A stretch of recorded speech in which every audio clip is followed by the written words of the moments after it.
Episode की शुरुआत में हम देखते हैं कि ज़ेदा जब घर आती है तो वो बोलती है कि अंकल मैं आपके लिए एक पज़ल लाई हूँ और साथ ही अर्दा के लिए भी लाई हूँ। तो इसके बाद वो बोलती है कि चलो बेटा हम साथ में बनाने की कोशिश करते हैं। वो कुछ बोलता भी नहीं है ना, हमेशा चुप ही रहता है। तो उसके बाद अंकल कहते हैं कि अरे मेरी तो आंखें इतनी ख़राब है, मैं कच्ची आंखों से ये खेलूंगा क्या अब। फिर परेशान बोलती है कि तुम ठीक से पज़ल नहीं बना रही हो, लाओ मुझे बताओ, मेरे को आता है पज़ल बनाना, मैं बनाऊंगी, सारे ब्लू कलर्स के पहले इकट्ठे करो, ये सब बोलती रहती है। तो इतने में बाहर दोनों बच्चों के साथ आ जाती है। तो उसके बाद वो लोग बोलते हैं बच्चों से कि तुम लोग सब जाकर अंदर खेलो, पज़ल वगैरह बनाओ। तो वो लोग अंदर चले जाते हैं, लेकिन अंदर जाने के बाद डोरुक बोलता है कि दीदी मुझे तो नींद आ रही है। तो वो बोलती है मुझे तो नहीं आ रही। तो वो बेड पे लेट जाता है। फिर कहता है कि दीदी सुनो, ऐसे खेलते हैं ना थोड़ा कि सोने क्या खेल खेलते हैं कि हम सोएंगे ऐसे झूठ मूठ का।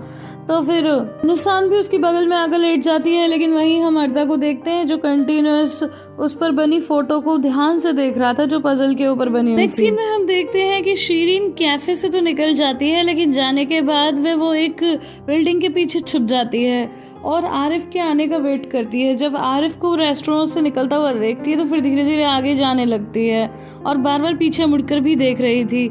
ऐसे करते करते गाइस फाइनली उस गली में पहुंच ही जाती है जहां पर पहले से ही वो लड़के मौजूद थे। लेकिन यहाँ पर एक ट्विस्ट आता है और वो ट्विस्ट ये है कि आरिफ अपनी गली बदल लेता है और ये बात शीरीन को पहले तो पता नहीं चलती, लेकिन जब वो पीछे मुड़ के देखती है तो फिर वो एकदम से उन लड़कों से कहती है कि रुक जाओ रुक जाओ रुक जाओ। लेकिन फिर वो कहाँ रुकने वाले थे, उसका बैग छीनते हैं, उससे चीज़ें छीनते हैं और उससे हमला कर देते हैं। तो वो रोने लगती है। तो उन्हें रियलाइज़ होता है कि अरे ये तो सच में रो रही है। तो कहते हैं कि क्या हुआ तुम रो क्यों रही हो।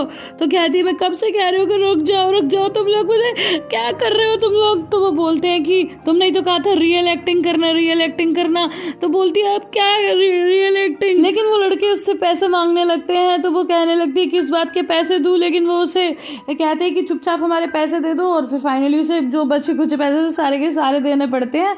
और जब थोड़ा सा आगे बढ़ती है तो फ्रस्ट्रेटेड होकर वो कोट उतार के फेंक देती है कि बाहर का ये कोट ही मनहूस है और इसकी वजह से मेरे साथ ये सब हो गया। और ये देखकर वो लड़के और भी हंसते हैं और उसका मजाक उड़ाने लगते हैं। फिर वो जैसे तैसे करके घर पहुंचती है तो मिस्टर अनवर दरवाजा खोलते हैं तो उसकी हालत देखकर परेशान हो जाते हैं। वो कहती है कि पापा मेरा बैग उतारो, मेरी जगह लगी हुई है। जैसे ही उसे टच करते हैं तो उसे दर्द होने लगता है।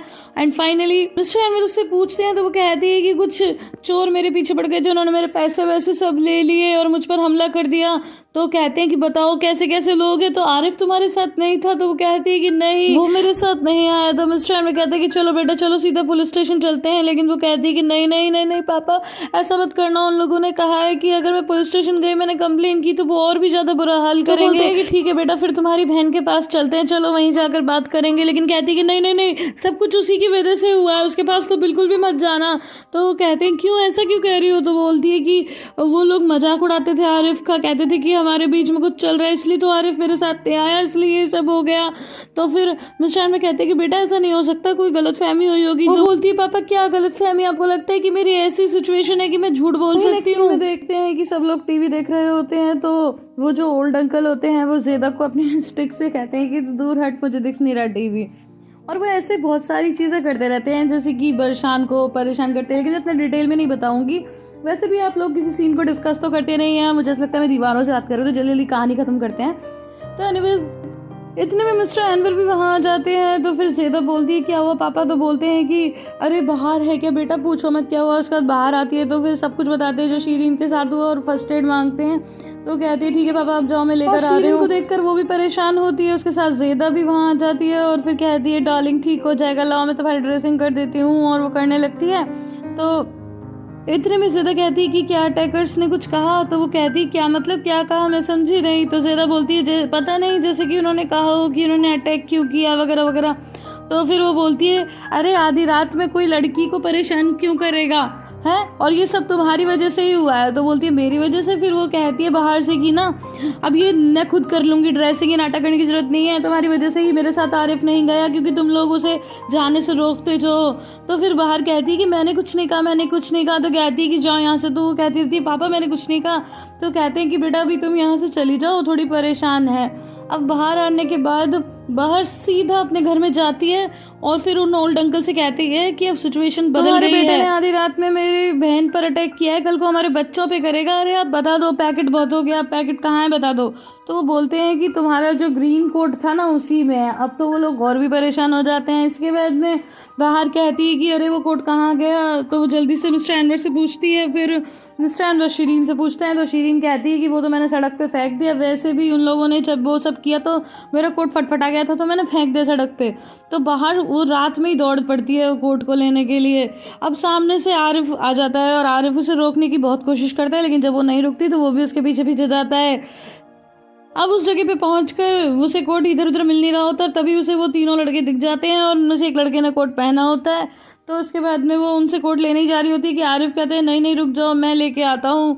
तो वो जाके लड़के से कहता है कि तो मुझे कोट दे दे, मैं तुझे पैसे दे रहा हूँ। वो पैसे भी ले लेता है, कोट भी नहीं देता। लेकिन फिर आरिफ कहता है कि मेरा कोट दे, तो फिर वो नाइफ निकाल लेता है। आरिफ उसे शांति से समझाने की कोशिश करता है, लेकिन जब वो नहीं मानता तो फिर वो उससे नाइफ छीन लेता है और उसे नीचे गिरा देता है। लेकिन बाकी दो लड़के भी नाइफ निकाल लेते हैं। ये देखकर बाहर कहती है, आरिफ संभल कर, और एक डंडा लेके दौड़ते हुए आती है, उन लड़कों को मारने लगती है। तो फिर आरिफ उसे रोकता है कि ठीक है। वो लड़के तो भाग जाते हैं और उसके बाद वो लोग फाइनली उस कोट को ले लेते हैं उस लड़के से जो नीचे गिरा हुआ था। अब वो जब लोग जाने लगते हैं तो आरिफ बोलते हैं कि इस कोट में ऐसा क्या है कि तुम आधी रात को भागी चली आई यहाँ पर कोट ढूंढने के लिए और तुम ये सब करने लगी। तो वो कहती है कि हाँ उसमें पैसे थे। वो कहता है तुमने चेक कर लिया? तो कहती है नहीं मैंने चेक तो किया नहीं। फिर चेक करती है तो उसमें पैसे नहीं है, ऐसा बोल देती है। तो आरिफ कहता है कि इतने पैसे थे? तो वो कहती है कि हाँ 100 लीरा थे। तो आरिफ कहता है कि 100 लीरा इतना होता है कि तुम आधी रात में भागी चली आई? तो फिर उसे पैसे निकाल के देने लगता है। तो बाहर मना करती है, नहीं तुमने इतनी कोशिश की तो ये पैसे तो तुम्हारे बनते हैं। दूसरी तरफ हम देखते हैं अर्धा अभी भी वो फोटो देख रहा था और वो फटाफट से पजल बनाना शुरू कर देता है और ये काफी सरप्राइजिंग था क्योंकि वो कभी रिएक्ट करता नहीं था।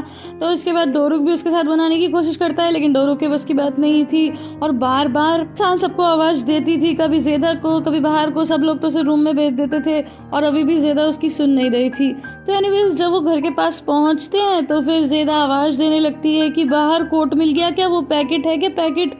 वो ऊपर बालकनी से ही बोल रही थी। तो ये सुनकर के आरिफ के कान खड़े हो जाते हैं और बाहर तो एकदम जल्दी से अंदर को जाने लगती है। तो आरिफ भी उसके पीछे पीछे आने लगता है और कहता है कि पैकेट क्या है। तो बोलती है अरे पैसे पूछ रही हो कि गलती से उसने पैकेट बोल दिया। लेकिन वो फिर भी पीछे पीछे आने लगता है। तो बाहर कहती है कि तुम कहाँ आ रहे हो? बोलता है मैं भी ऊपर आकर बोलता है कि तुम दोनों अभी के अभी बाहर के घर में चलो। तो ज़ेदा टालने की कोशिश करती है, लेकिन वो स्ट्रिक्टली कहता है कि मैंने कहा ना अभी चलो। तो परेशान पूछती है और मैं तो कहता है नहीं तुम्हारी जरूरत नहीं है, तुम वहीं रहो। एंड हाँ गाइस, जल्दी के चक्कर में बताना भूल गई कि रास्ते में बाहर ने शीरीन के साथ जो हुआ वो भी आरिफ को बता दिया था। इसके बाद आरिफ पूछता है कि बताओ क्या हुआ। तो फिर वो लोग फिर से वही सब बोलने लगते हैं कि नहीं पैकेट नहीं, मैं तो पैसे की बात कर रही थी।